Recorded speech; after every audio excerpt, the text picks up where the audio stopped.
नमस्कार। अगर सितारे अपना गगन बेच देंगे तो माली अपना चमन बेच देगा। ऐ कलम के सिपाही, अगर तुम सो गए तो ये वतन के मसीहा वतन बेच देंगे। आज हम कुछ और सच जानने की कोशिश करेंगे जिसकी चर्चा जम्मू कश्मीर में आज डिसकंटेंटमेंट के साथ यूथ में बनी हुई है और जगह जगह प्रदर्शन हो रहे हैं। जगह जगह हर शख्स इस चौराहे पर बात कर रहा है कि ये जो जुल्म और तशद्दुद हमारे नौजवानों के साथ, बेरोज़गारों के साथ हो रहा है, इसका समाधान कैसे निकलेगा। और ये जो झूठी इमेज बना के इस वक्त सरकार चल रही है, इसका पर्दाफाश कैसे होगा। तो हम इस चर्चा को जो कल हमने की थी कि साहब ये जो फायर, ये तो last drop of the camel निकला कि भाई साहब आगे भी बहुत सी सिलेक्शनें थी। 2013 से इस वक्त तक 7-7 साल तक एडवर्टाइजमेंटें होती रही, लेकिन लोगों से धोखा होता रहा। वो ओवर एज भी हो गए बच्चे, PhD भी कर गए, लेकिन उनको उम्र दराज हो गए बेचारे। लेकिन आप लोगों ने उनकी सिलेक्शनें का प्रोसेस पूरा नहीं किया। क्या वो उधमपुर की सिलेक्शन थी 2013 की, कोर्ट ने डायरेक्शंस तक दी थी, कंटेम्प्ट में डायरेक्शन तक दी थी, लेकिन आपने उस सिलेक्शन को भी 4th क्लास की सिलेक्शन थी, अब उनको कोर्ट में जाना पड़ा है। अब आप देखिए, जो कल हम ये फायर की नई सिलेक्शन की बात कर रहे थे कि आप लोगों ने इसको, सरकार ने या जो भी जिनकी एजेंसीज हैं सिलेक्शन की, तो उन्होंने सिलेक्शन करके जम्मू के हिस्से में क्या दिया। बहुत जम्मू के ठेकेदार बने हुए थे, इतनी सीटें जम्मू ने दी थी आपको MLAs की। जो ठेकेदार कहते हैं जी हम हिंदुओं के ठेकेदार हैं, हम जम्मू के ठेकेदार हैं, क्योंकि ये तो जो 3-4 चीफ मिनिस्टर 5 रहे हैं आज तक, ये तो कश्मीर की बात करते थे, कश्मीर रीजन की बात करते थे और उन्हीं को नौकरियां देते थे। आपकी हालत तो उन सबसे बदतर है। आपको तो एक बार पावर क्या मिली, आपने तो तबाही और बर्बादी कर दी जम्मू की। आपने स्टेट के टुकड़े टुकड़े कर दिए, कहीं यूनियन टेरिटरी लद्दाख बन गई, कहीं कुछ बन गया। अच्छा होता कि आप जम्मू को भी यूनियन टेरिटरी अलग बना देते, कोई रीजन बना देते, क्योंकि अब आपके बस की बात तो ये है नहीं है कंट्रोल करना। लेकिन फिर भी जो नौजवान हैं उसमें इतनी डिसकंटेंटमेंट आ गई है पढ़ लिख कर, और कहीं वो डोमिसाइल का सर्टिफिकेट ढूंढ रहे हैं कहीं। लेकिन जो ये सिलेक्शन हुई है, ये जो मैंने कल भी दिखाई थी कि ये सिलेक्शन जो जिन लोगों की हुई है, उनमें से कश्मीर रीजन में सारा हिस्सा चला गया। मैंने कल भी ये लिस्ट दिखाई थी, लेकिन आज हमने थोड़ी सी आगे एक्सरसाइज करेंगे कि टोटल जो थी ये 338 पूरी इसकी फायरमैन की थी और 84 थी ड्राइवर्स की इसी डिपार्टमेंट में। मैंने एक चार्ट तैयार किया है, कल मैंने बता दी थी टोटल फिगर्स क्या क्या हैं, लेकिन आज मैंने ये चार्ट तैयार किया है कि जम्मू के हिस्से में, जम्मू सिटी के हिस्से में क्या आया है, कठुआ के हिस्से में क्या आया है और बाकी कैटेगरीज के हिस्से में क्या आया है। टोटल फायरमैन सिलेक्शन जितनी मैंने बताई है 338, टोटल 15 जो हैं वो मिली हैं जम्मू रीजन के हिंदूज को। जम्मू रीजन की बात कर रहा हूं मैं, जम्मू सिटी की बात नहीं कर रहा हूं। उसमें से 4 लोग जो हैं वो कैटेगरी में चले गए, बचे 11 में से जम्मू वालों को कितना मिला वो भी देख लेते हैं। ये स्टार्ट होती है, जो लिस्ट मैंने जो प्रिपेयर की है इसी में से मैंने डाटा निकाला, जस्ट कि आप लोगों को ब्रीफ किया जाए कि डिसकंटेंटमेंट के कारण क्या है। पहला तो ये आप नोट कर लीजिए कि 1 से लेके 42 तक जो ये लिस्ट निकली है, पहले 1 से 42 तक यहाँ का जम्मू का कोई भी नहीं है। ये जो पहला सीरियल है, 43 नंबर पे हमारा एक लड़का आता है संजीव कुमार, ये आता है SC कैटेगरी से जम्मू से, ये 43 पर है। 43 से लेके 47 तक भी कोई नहीं है। 48 पर सुरिंदर सिंह जी आते हैं, ये RBA कैटेगरी से आते हैं, रामबन से, ये कोटा जाता है रामबन को, हिंदू हैं, कोई प्रॉब्लम नहीं इसमें, ये 2 हो गए। अब तीसरे पे बात आती है 49 से लेकर 159 तक कोई हिंदू नहीं है ही नहीं पूरी लिस्ट में। 6 पन्ने फेर दो आप, कोई नहीं मिलेगा आपको उसमें। कहाँ से जाके हम फिर स्टार्ट होते हैं 60 पे, तीसरा नंबर 160 देशराज जी ये आते हैं। अब इसके बाद आगे एक हमारे पास और भी बीच में था 107, ये जनरल कैटेगरी से थे राजेश लाल, खुश नसीब हैं कि ये जम्मू से आ गए। ये एक जनरल कैटेगरी से, ये अभी जनरल कैटेगरी से एक ही आया है, एक SC कैटेगरी से जम्मू से आया, 2 हो गए, एक रामबन चला गया, 3 हो गए। अब आगे चलते हैं सीरियल नंबर 161 से लेके फिर 174 तक कोई हिंदू नहीं है जो लिस्ट बनी है 338 तक। इसमें फिर आगे देखते हैं 174 पे जाके ये जो सीरियल नंबर स्टार्ट होता है केशव दत्त। मिस्टर केशव दत्त जी बड़े लकी हैं जो इसमें से पास हो गए जनरल कैटेगरी से, और जम्मू के हिस्से में ये एक सीट आ गई। अब चलते हैं 176 से लेके 194 तक कोई भी नहीं है। 195 पे जाके जरनैल सिंह जी आते हैं, जनरल कैटेगरी जम्मू से 3, ये हो गए जम्मू वाले 1 2 और 3। 196 राष्ट्रीय चिन्ह अबरोल जी हैं कोई, ये राजौरी से एक्चुअल लाइन ऑफ कंट्रोल से खाते में आते हैं, ALC खाते में। फिर आगे आप देखिए 239 serial number Harish Kumar general category से हैं। 240 से लेके फिर 267 तक कोई हिंदू नहीं है, कोई है ही नहीं है। पूरे के पूरे पन्ने आप रोलते जाइए आप सिलेक्शन लिस्ट के। फिर 268 से साहिल दुबे जी हैं, जनरल कैटेगरी से हैं, तो सांबे डिस्ट्रिक्ट को भी एक मिल गई। ये पूरी लिस्ट में से 338 में से सांबा को सिर्फ एक जाती है। अब आ जाइए 285 पर। 269 से फिर लेके 284 तक कोई नहीं है। फिर यहाँ पे आते हैं अमित सैनी जी, ये जनरल कैटेगरी से आते हैं, जम्मू को जाती है सीट जो लिखा है इन्होंने। अब आ जाइए 286 से लेके फिर 310 तक कुछ भी नहीं है, कुछ भी नहीं है। फिर जाके 311 पे विक्रांत सिंह जी आते हैं जनरल कैटेगरी से, ये एक और जम्मू को सीट आती है। 312 से लेके 325 तक, 312 से 325 तक कोई हिंदू नहीं है। फिर आती है एक सीट 326 पे शमशेर सिंह जी, ये जनरल कैटेगरी जम्मू से आती है एक। तो लास्ट है 330 संजय कुमार जी जो कैटेगरी में जाते हैं, SC कैटेगरी से हैं, लेकिन डोडा को भी एक मिली, सांबा को भी एक मिली, रामबन को एक चली गई, 4 तो ये चली गई। तो आपके पास बची 11 सीटें। टोटल हिंदू जो हैं कैटेगरीज को अगर छोड़ दिया जाए तो ये 11 बनते हैं सिर्फ 338 से।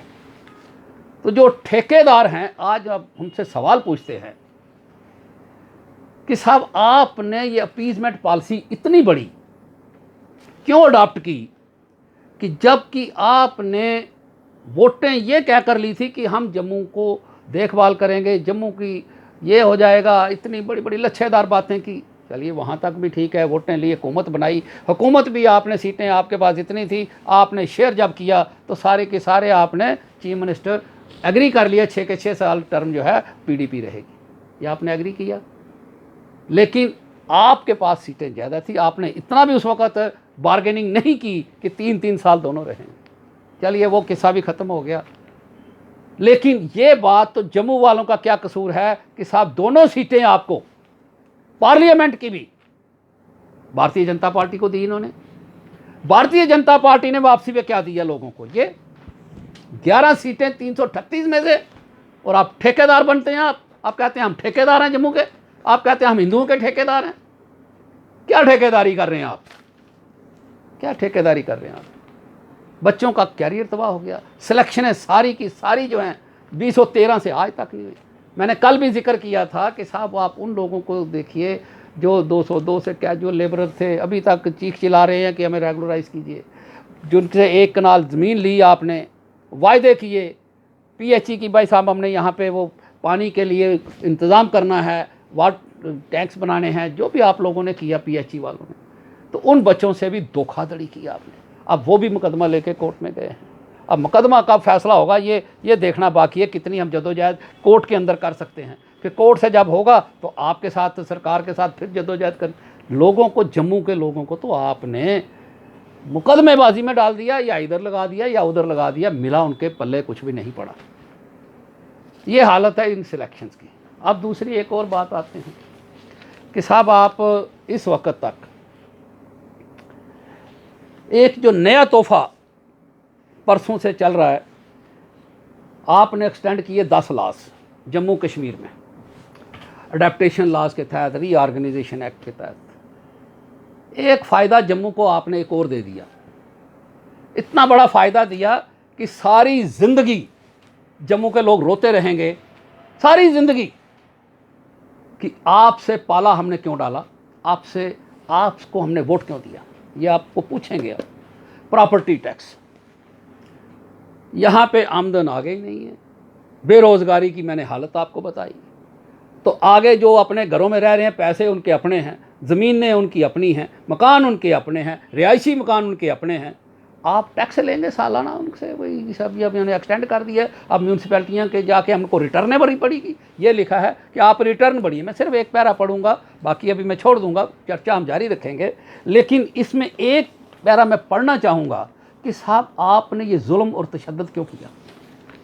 ये आप 2G का तो पहले ही आप ऐसा कर बेड़ागर कर चुके हैं कि आप जम्मू वालों के साथ तो आप दुश्मनी निभा रहे हैं कि साहब आप 2G दे रहे हैं, वर्क एट होम का कल्चर आप कहते हैं डेवलप करो, और उसकी जगह पैसे आप चार्ज कर रहे हो 4G के। आपको शर्म हया नहीं है इस बात की। अब आप देखिए क्या आपने ये जो एक्ट बनाया है 73, similarly section 73 reads the taxable annual value and land and building are vacant land accessible to taxes under this act shall be calculated by multiplying the corresponding unit area value with the total built up area of a building of the total area of land, as the case may be, minus depreciation at such rates as may be prescribed depending on the age of the building. However, a proviso has been incorporated by which the municipality may, after passing the resolution, fix a lump sum amount not exceeding the sum payable as annual tax for certain categories of property. However, the resolution shall come into effect only after it is approved by the government. The property tax payable Jammu be reduced to 25% in respect of self-occupied building used for the residential purpose, as such the class occupied may be notified by the government on the recommended. Moreover, there is a wide spread which person liable to pay property tax shall pay the same in 2 equal installments. To every owner occupier who is liable to pay property tax shall every year submit the executive to the executive officer or any officer authorized by him in this behalf. अब ये return भरनी पड़ेगी आप लोगों को, जम्मू की जनता को, क्योंकि श्रीनगर से तो ना वो टैक्स देते हैं, ना वो प्रॉपर्टी टैक्स देंगे, ना वो बिजली का किराया देते हैं। जम्मू वालों को बिजली आपने 4 महीने दी नहीं, इंडस्ट्री चली नहीं कोविड की वजह से, जाने आपने किसी को घर से बाहर दिया नहीं, कन्फाइंड करके रखा लोगों को, तो बिजली के बिल दे दिए आपने लाखों रुपए इंडस्ट्रीज को, दिए कि नहीं दिए आपने। फिर आपने कहा हम एमनेस्टी दे रहे हैं, हम डिस्काउंट दे रहे हैं, अभी तक किसी को रिड्यूस होकर बिल नहीं आया।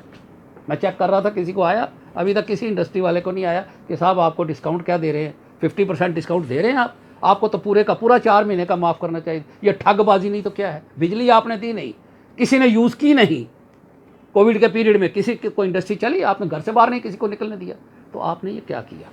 मैं आगे आपको एक और बात बताता हूँ इसी के मतलब कि जिस वक्त ये टोल प्लाजाज लगे जम्मू में हाहाकार मची। पहला टोल प्लाजा सरोट में लगा, ये ऊपर बनतला वाला लगा, लोगों ने हाहाकार मचाई। तीसरा आपने लखनपुर में आप चला दिया, चौथा आपने आप अखनूर की तैयारी है आपकी। तो जम्मू वालों को गिफ्ट ओवर द गिफ्ट आप देते जा रहे हैं। ये इसलिए चुना गया था आप लोगों को, इसलिए जम्मू की जनता ने आपको वोट दिए थे। ज़रूर देने चाहिए जनता के वोट। आप इनके घर के बाहर टोल लगाइए, इनको अंदर जाने के पैसे लीजिए, बाहर आने के पैसे लीजिए, हर 10 कदम पर इनका चलान करिए, हर 10 कदम के ऊपर। मास्क नहीं पहना इनसे 5,000 रुपये लो। गाड़ी को गलत पार्किंग करता है, किसी जगह दुकान पे दाल लेने गया, उसको 6,000 रुपये जुर्माना करो। छिल उतारो इन लोगों की, जम्मू वालों की, तब जाके इनको समझ आएगी कि इन्होंने कितनी बड़ी गलती कर दी है, कितना बड़ा ब्लंडर कर दिया है। ज़िंदगी में ये लोग याद रखेंगे। अब आगे मैं एक और बात बताता हूँ आपको। खुदा ना खास्ता ये अगर अच्छी वाली सरकार होती, कोई समझदारी का काम करती, तो इसमें मैं 4 फिगर्स आपको बताता हूँ। अगर ये रुपया ना खर्च किया होता तो जम्मू कश्मीर की सारी अनएम्प्लॉयमेंट दूर हो जाती, पूरी की पूरी। जो आपने वायदा किया था 5 अगस्त 2019 को लोगों के साथ कि अब आपको खुशहाली आ जाएगी, ज़रूर आती अगर आप पैसा बर्बाद ना करते। आपने पैसा, मैं बताता हूँ 4 रकमें कितनी बर्बाद की आप लोगों ने, और आपने पैकेज दिया 1350 करोड़ का, 1350 करोड़ का। वेस्ट कितना किया वो मैं बता, 3000 करोड़ रुपया आपने पटेल जी की मूर्ति बना दी। क्या किया जम्मू वालों को, क्या फ़ायदा हुआ इसका, क्या फ़ायदा हुआ बच्चों को, बच्चे दरबदर हैं, कोई प्रेस क्लब के बाहर हाय हाय कर रहा है, कश्मीरी पंडित श्रीनगर में हाय हाय कर रहे हैं, कहीं कोई कहीं कर रहा है। तो आपने तबाही और बर्बादी कर दी। और इतना 3000 करोड़ रुपए की ये आपने कोई हिसाब ही पूछने वाला नहीं है कि साहब आपने तो वायदा किया था हम जम्मू कश्मीर को ये सारा कुछ करेंगे। दूसरी रकम 8000 करोड़ रुपए का इस कोरोना वायरस, इस वक्त जो एपिडेमिक चल रहा है पूरे मुल्क के अंदर, पैसे के लिए ज़रूरत है, किल्लत है, तो आपके तो सैरगाह के लिए जहाज आ गए हैं। 8000 करोड़ का प्राइम मिनिस्टर साहब ने जहाज़ मंगा लिया, ये देख कर कि ये अमेरिका के प्रेसिडेंट के पास है, मेरे पास भी होना चाहिए। तो आप तो अपनी ईगोज़, आप तो अपनी लग्जरी, आप तो अपने ज़ाती मफाद देख रहे हैं, जनता का कहाँ देख रहे हैं, इन बच्चों का कहाँ देख रहे हैं आप? कि पीएचडी करके दरबदर हो रहा है, उसको कहते हैं इसको नहीं लेंगे। दरबदर कर दिया आपने, खासकर जम्मू को तो बिल्कुल, जहाँ पे ये सारे लोग एक्सपेक्ट करते थे कि आप लोग हमारी अच्छी रहनुमाई करें। 2 रकमें हो गई, 8 और 3 11,000 करोड़ की बात है, 1100 करोड़ की बात नहीं है ये। 3000 वहाँ पे खर्च हुआ, 8000 रुपया ये खर्च हुआ, हो गया 11,000। जो तीसरी रकम ये है कि आपने 868 करोड़ रुपये का ठेका दिया कि पार्लियामेंट बनाइए, एक्सटेंड करिए इसको।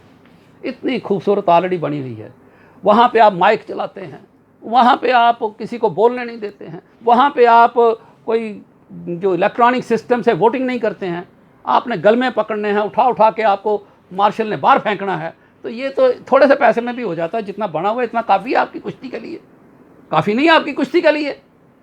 नूरा कुश्ती तो आप करते हैं, आप लोगों को क्या दिखाते हैं पूरे वर्ल्ड को। तो उसके लिए आपने 868 करोड़ रुपया बिल्डिंग के लिए ठेका दे दिया, और कितने ज़ाया कर दिए ये पैसे आपने जो इस वक्त तक खर्च किए हैं यात्राओं पर, जो आरटीए की जो सब लोगों ने निकाली हैं, तो उसमें 571 करोड़ रुपये बनता है।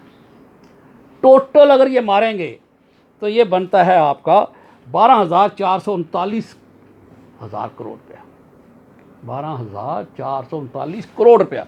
तो जम्मू को आप कश्मीर को पैकेज दे रहे हैं 1350 करोड़ की पैकेज दे रहे हैं, जबकि 50,000 करोड़ से ऊपर नुकसान हो चुका है। 50,000 करोड़ से ये कब पूरा होगा? ये कब पूरा होगा? ये नहीं पूरा होगा। इसलिए मैंने कल नारा दिया था कि पब्लिक पावर के ज़रिए इनकलाब जिंदाबाद। इसके अलावा आप जम्मू कश्मीर को कुछ नहीं चाहिए। आप लोगों ने यहाँ के यूथ को बर्बाद कर दिया। आप लोगों का सारा ध्यान जो है वो एक रीजन को, आप कहते मखोटा कुछ पहना, आगे से शेर है, पीछे से आप गिद्दड़ है। आपका दिखावा ही जो है दो फाड़ में बटा हुआ है। छड़ा दिखाने से आगे क्या होगा कि आप शेर है। 38,000 स्क्वायर किलोमीटर जगह पे ऑक्यूपाई कर लिया फोर्सिबली चाइना ने। तो अभी तक आप कह रहे हैं कि राफेल हमको रोज़ दिखाते हैं टीवीज़ के ऊपर, मरा ये उड़ रहा है, हम ट्राई कर रहे हैं, हम देख रहे हैं, छड़ा पेट्रोल ज़ाया कर रहे हैं। आप क्या कर रहे हैं? और ये ज़मीन आप कभी वापस नहीं ले सकते, जो लग रहा है हमको। सांस नहीं है आप में, क्योंकि आपने इतना उधार और इतना कर्जा लिया हुआ है चाइना से। तो मुझे नहीं लगता ये कर्जा आप मुका भी सकेंगे कभी चाइना का। अभी ये हाल में लिया आपने, जिस दिन ये 20 लोगों का यहाँ पे, हमारी आर्मी के लोगों का यहाँ पे इन्होंने कत्ल कर दिया था, उसके 2 दिन के बाद 9,000 करोड़ रुपए का लोन उनके बैंकों से, जो वो फाइनेंस करते हैं चाइना के, उनसे ले। तो ये वापस कब होगा? ये कब दोस्तियां निभाएंगे? कब क्या करेंगे? ये अंदर के बड़े बड़े मखोटे हैं। लेकिन क्योंकि हमें सिर्फ जम्मू से गर्ज है इस वक्त कि साहब आपने ये जो लिस्टें निकाली हैं, हमारे बच्चों को बर्बाद कर दिया है। हमारे जो हिंदू भाई हैं, जो इस वक्त 11 सीटें 338 में से दी हैं, हम क्या उम्मीद रख सकते हैं आगे आपसे? क्या उम्मीद लगाएं आपसे? छड़े भगवे कपड़े लगाने से हिंदुओं की कोई रहनुमाई थोड़ी कर लेता है कोई। इससे तो वो अच्छे थे जो रहनुमा हमारी कर रहे थे 5 अगस्त से पहले। क्या बुराई थी उनमें? क्या बुराई थी उनमें? ये बताइए ना, फ़र्क बताइए हमको। आज आप यहाँ पे आके प्लेटफार्म से किसी से फ़र्क बताइए। आप बताइए कि ये जस्टिफाइड है लिस्ट। आप बताइए, बच्चों को कन्विंस करिए कि ये जस्टिफाइड है सब कुछ। आपको हम तबाह और बर्बाद करके बिना छोड़ेंगे नहीं आपको, क्योंकि सिर्फ 4 सियासी लोग रहने चाहिए, बाकी को बर्बाद करके रख दो, पूरा यूथ बर्बाद करके रख दो, एजुकेशनली बर्बाद कर दो। 4-4 महीने से 5-5 महीने से बच्चे बेचारे घर में कैद हैं। आपको ये शर्म हया नहीं है कि साहब 4G के चला दीजिए? कभी आप उधमपुर में चलाते हैं, कभी यार कहीं और चलाते हैं, बहाना ये बनाते हैं कि सिक्योरिटी प्रॉब्लम आ जाती है। तो ये आप चेहरे मखोटे, आप छोड़िए इन बातों को। अब लोग आप एक्सपोज हो चुके हैं और लोग आपको जान चुके हैं। इसलिए मेरी इस्तवा है आप लोगों से, चर्चा तो हम जारी रखेंगे। इन सब लोग जो जितने भी ये इश्यूज़ हैं यूथ के, पब्लिक के, महंगाई के, बेरोज़गारी के, क्योंकि इन लोगों ने दबाव और क्योंकि सवाल उससे किया जाता है जो हुक्मरान है। तो आज हम हुक्मरानों से आपके ज़रिए, पब्लिक प्लेटफार्म के ज़रिए आपकी बात सरकार तक पहुँचा रहे हैं। और मैं समझता हूँ कि साहब ये लेफ्टिनेंट गवर्नर साहब दिल्ली से आए, मुझे बहुत सी बातों का इनको नहीं पता होगा, बहुत सी बातों का, लेकिन एक बात का तो मुझे अफसोस है कि साहब मिलिटेंट्स के ऊपर आपको प्यार मोहब्बत इतना क्यों आ गया कि आप जितने हैं सरेंडर करिए और नौकरी ले जाइए। ये तो मुफ्ती साहब की पॉलिसी थी, हीलिंग टच करो। तो आपकी भी अगर वही पॉलिसी है तो फिर आपको वोट क्यों देना है लोगों ने? फिर तो उनको बहुत अच्छा था, क्यों बुरे क्या थे? वो बहुत एक्सपीरियंस थे, बहुत तजर्बाकार थे, सब कुछ था, हीलिंग टच भी दिया उन्होंने। आपने भी उनके नीचे लग के गवर्नमेंटें बनाई, सरकार बनाई, आपको भी वो अच्छे लगे। लेकिन आज जिस वक्त 5 अगस्त के बाद आपने ये सब तोड़ ताड़ के अपने मैनिफेस्टो पूरे कर दिए, हमें कुछ मिलना चाहिए ना। 5 अगस्त थे, 5 अगस्त 2020 आ गया, वो मुझे कोई शख्स उठ के नौजवान ये बताए जम्मू का कि मुझे ये बेनिफिट हुआ इसका। सब तरफ से आपने बच्चों को, क्या वो एजुकेशन के हैं, क्या वो बिजनेसमैन हैं, क्या वो मेटाडोर वाले हैं, क्या कोई भी है, आपने पूरी तबाही और बर्बादी कर दी। सिर्फ ब्यूरोक्रेसी, अफसरान लोग उनका बोलबाला है, ना वो किसी से मिलते हैं, ना वो किसी से झगड़ते हैं। आपने आया 10 दिन भेज दिया उधर बैक टू विलेज, तो पता क्या हालत की लोगों ने अफसरों की? ज़रा सोशल मीडिया पर सुनिए क्या लोगों ने उनको कहा, कितनी बर्बादी की उनकी, कि उनके मुंह के ऊपर कहा कि लानतें डाली उनको। तो आप लोग ये ज़रा असेसमेंट भी करिए ना, थोड़ा बैक टू विलेज प्रोग्राम नहीं दीजिए। आपकी नीयत पर हम शक नहीं करते, लेकिन कुछ बातें जो हैं आपको पर्सनली संज्ञान लेना पड़ेगा लेफ्टिनेंट गवर्नर साहब, क्योंकि हुकूमत आपकी है, आप इसके रहनुमा हैं, आप इसके हेड ऑफ़ द इंस्टीट्यूशन है, कॉन्स्टिट्यूशनल हेड बन गए हैं। तो आप लोगों को ही ये हम सारी बातें बताएं, किसको बताएंगे? अगर आपको ये शिकायतें लोगों की आप तक नहीं पहुँचाएंगे तो किसको पहुँचाएगा? आपको पता कैसे लगेगा? आपको तो ये ब्यूरोक्रेसी कभी आने नहीं देगी बाहर। ये तो शुक्र है कि आपने 2-4 चक्कर लगाया, थोड़ी सी बातें आपने संज्ञान में ली हैं, लेकिन सारी बातों के लिए आपको अब सोशल मीडिया की मदद लेनी पड़ेगी। शुक्रिया, मेहरबानी, चर्चा हम जारी रखेंगे। मैं जाने से पहले एक बार फिर नारा लगाऊंगा कि इनकलाब जिंदाबाद।